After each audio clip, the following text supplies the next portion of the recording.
un velouté de potimarron saupoudré de chocolat.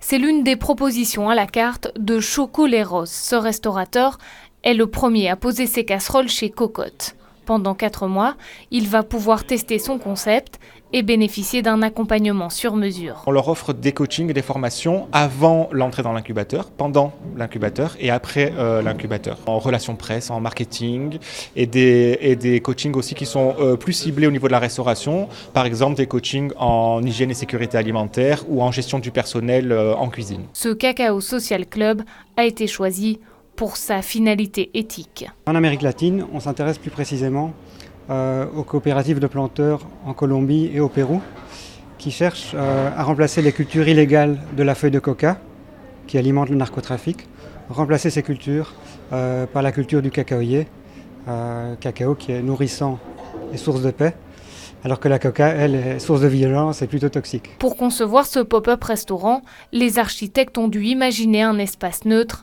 et modulable. C'est assez compliqué dans le sens où généralement on veut mettre sa patte, on demande au candidat quelle est son identité et là on a dû faire le travail inverse, c'est-à-dire être le plus neutre et le plus sobre possible et en même temps le plus modulable possible. Tout peut être déplacé et enlevé.